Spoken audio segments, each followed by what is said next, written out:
You ever feel like life throws you into a role you never auditioned for?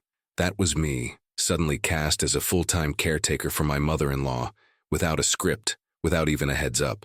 One day, I was living my life, balancing work, marriage, and the usual chaos. And the next, I was making soup at midnight, counting pills and sleeping with one eye open in case she needed me. And here's the kicker. I didn't sign up for any of it. My husband, Daniel, had made that decision all on his own. According to him, his mother was gravely ill, too fragile to live alone, and he insisted that moving her into our home was the right thing to do. Except, what I didn't know back then was that this wasn't just about compassion or family duty. No, there was something else going on, something that would eventually blow my marriage to pieces. At first, I told myself it was temporary, just a couple of weeks, maybe a month, but deep down, there was this uneasy feeling scratching at me. Why did I feel like I was the one being set up? Why did Daniel seem so calm while my world was already spinning? Little did I know that gnawing feeling was right. It was the beginning of a betrayal so twisted, I still get chills when I think about it. Daniel and I had been married for 8 years at that point. We weren't perfect, but I thought we had a good rhythm. Shared bills, date nights every Friday, little arguments here and there, but nothing earth-shattering. He worked in sales, always polished in a suit, always with that smile he used on clients, and I worked from home as a graphic designer, juggling deadlines with coffee stains on my hoodie. We were different, but it worked, or so I thought. His mother, Evelyn, had always been complicated. You know the type, sharp eyes that notice everything, compliments that sound more like criticisms, and a way of entering a room that makes you feel like a guest in your own home. Don't get me wrong, she wasn't cruel. She was just one of those women who wore control like perfume. Subtle to some, overwhelming to others. Whenever we visited her old house, a charming but outdated little place just outside the city, she would fuss over Daniel, cook his favorite meals, and talk about him like he was still 10 years old. Meanwhile, I was the wife, never quite measured up to her standards. My pasta was too salty, my hair too plain, my laugh too loud. Small things, sure, but those little jabs add up. They plant seeds of doubt, and I carried those seeds with me every time we drove home. The tension only grew when Evelyn sold her house. Daniel told me it was because the upkeep was too much, and her health was declining. At the time, I bought the story. I mean, who questions a son worried about his mother? But looking back now, that was the first red flag I ignored. Why did she sell so suddenly? Why was Daniel so quick to handle all the paperwork himself? I pushed those questions aside, but they would come back to haunt me. So when he announced, without asking, that his mother would be moving in, I wasn't shocked by her boldness. I was shocked by his. Daniel had always been diplomatic with me, but in that moment, he didn't negotiate or compromise. He just dropped the bomb. Mom's coming to live with us. She's sick, and we need to help. Just like that. As if it was already decided. As if my opinion didn't matter. And maybe that was the moment something cracked in me, though I didn't realize it yet. Because when someone makes a life-altering decision on your behalf, you don't forget it. You just tuck the hurt away until it finds a way to surface. The first week with Evelyn under our roof felt like a test I didn't know I was taking. She slipped into the household like she owned it, rearranging the kitchen cabinets, replacing my coffee mugs with her porcelain ones, even moving my plants so they'd get better light. I'd come downstairs in the morning and it felt less like my home and more like I was renting a room in hers. At dinner, she'd sigh dramatically whenever I served something. Oh, Daniel always preferred his steak medium rare, not this way. But that's fine. I'll eat it. Or when I was his age, I never let my husband leave the house without a pressed shirt. Standards were higher back then. Her words were coated in sugar, but her eyes told the real story. She was staking her claim, one passive-aggressive jab at a time. And Daniel? He didn't just ignore it, he enabled it. Every complaint of hers became my responsibility. Babe, can you make sure Mom's water is at her bedside tonight? Honey, Mom's pills are confusing for her, can you handle it? Before I knew it, I was her nurse, cook, maid, and emotional punching bag, all rolled into one. One evening, I tried to push back. I told Daniel, I can't do this all alone. If she's really that sick, she needs professional care. His face hardened in a way I hadn't seen before. She's family, he snapped. Family takes care of each other. Don't make me feel like I chose the wrong wife. Those words cut deeper than he realized. It wasn't about helping, it was about control. What made it worse was Evelyn herself leaning into the role of the fragile, helpless woman. She'd groan when lifting a teacup, complain about dizziness when walking to the couch. Then the next day, I'd catch her moving furniture in her room like she was redecorating. I began to feel like I was going insane. Was she really sick? Or was I the only one who noticed the inconsistencies? Nights grew longer. I'd lie awake listening to the faint creaks of her pacing in the hallway, the clinking of teacups at midnight, the whispers of her voice calling Daniel into her room. My marriage bed felt empty, even when Daniel was lying right beside me. And I started wondering, if this was my life now, where exactly did I fit in? The breaking point came on a Tuesday night, one of those evenings when exhaustion clings to you like a second skin. I had spent the whole day juggling deadlines, answering Evelyn's endless requests and cooking a dinner that she criticized anyway. By the time I collapsed onto the couch, my body ached, my patience was gone, and all I wanted was silence. But silence wasn't in the cards. Evelyn shuffled into the living room, clutching her chest dramatically, moaning about shortness of breath. My heart raced. I panicked, thinking this was it, the health crisis Daniel had warned me about.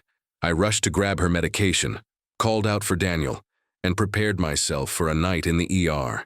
Except, when Daniel finally appeared, instead of grabbing his keys or looking worried, he looked calm, too calm.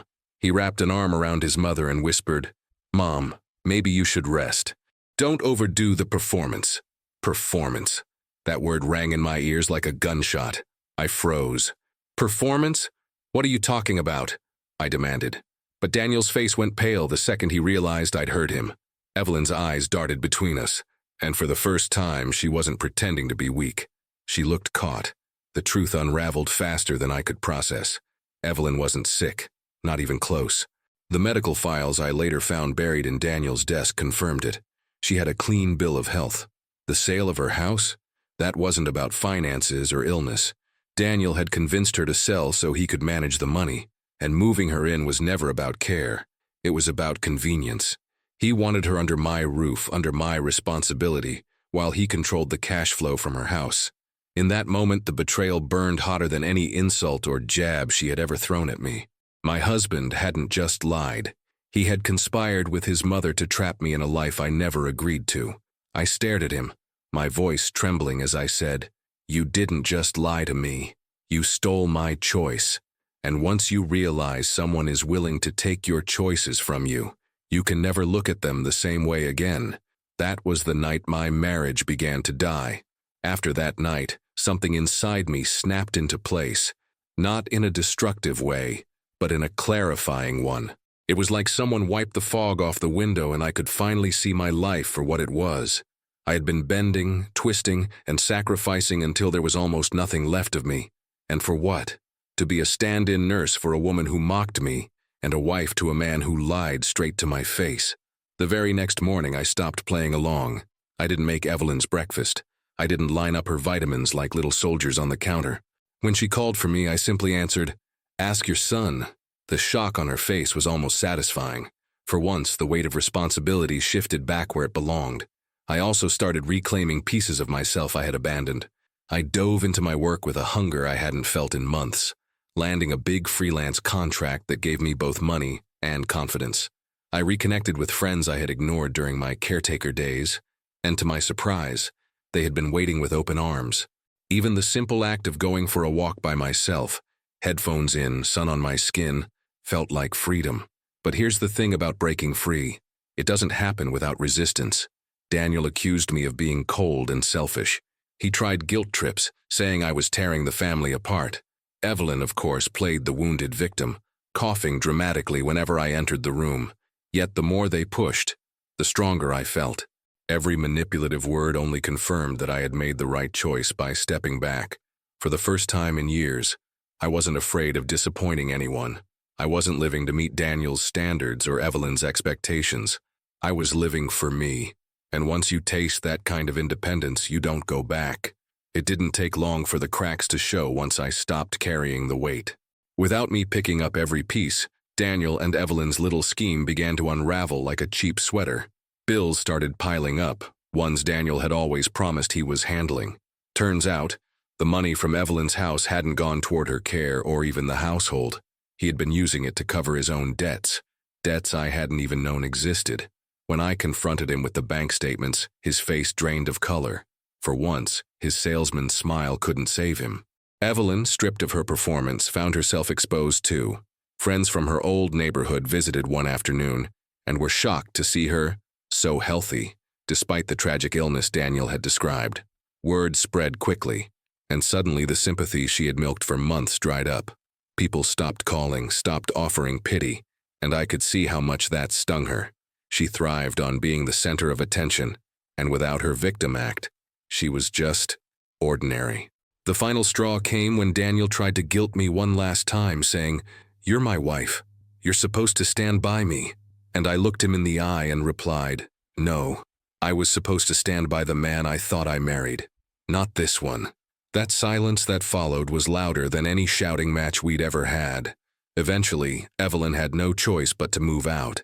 Daniel couldn't afford to keep both of us under the same roof once I stopped contributing my energy, and eventually, my money. She ended up in a modest apartment, far less glamorous than her old home. As for Daniel, he was left juggling his debts and his pride, with no one left to clean up after him. Watching them scramble wasn't about revenge, it was about justice. They had orchestrated a lie to trap me, and in the end their own lies caved in on them. Poetic, really. Looking back now, I realize that betrayal doesn't always come in the form of shouting or cheating. It can come dressed as duty, disguised as family responsibility. What Daniel and Evelyn did wasn't just lying about her health. It was lying about my worth. They treated me like a tool, like free labor, not as a partner, not as family. And once you see yourself reduced like that, you can't unsee it. Walking away wasn't easy. Ending a marriage never is. There were nights when I questioned myself, when the silence of my new apartment felt heavier than their constant criticism ever did. But slowly, that silence turned into peace. It became space for me to grow, to laugh again, to rediscover who I was outside of being a caretaker, a wife, a scapegoat. The biggest lesson I learned: boundaries aren't selfish, they're survival. If you don't set them, someone else will write your life for you, and you might not like the role they choose. I had to lose a marriage to gain that wisdom, but I wouldn't trade it now, because I gained myself back. As for Daniel and Evelyn, I hear bits and pieces. He's still struggling financially, bouncing from job to job. She doesn't have the audience she used to, and without her illness narrative, she's just another person dealing with aging. And honestly, that's not my concern anymore. Their downfall isn't mine to celebrate or mourn. It's simply the natural consequence of living behind lies. My story isn't about revenge. It's about reclaiming your voice when someone tries to silence it. It's about standing tall when others expect you to bend. And if anyone listening has ever felt trapped by guilt or manipulation, let my story be the reminder. You are allowed to choose yourself.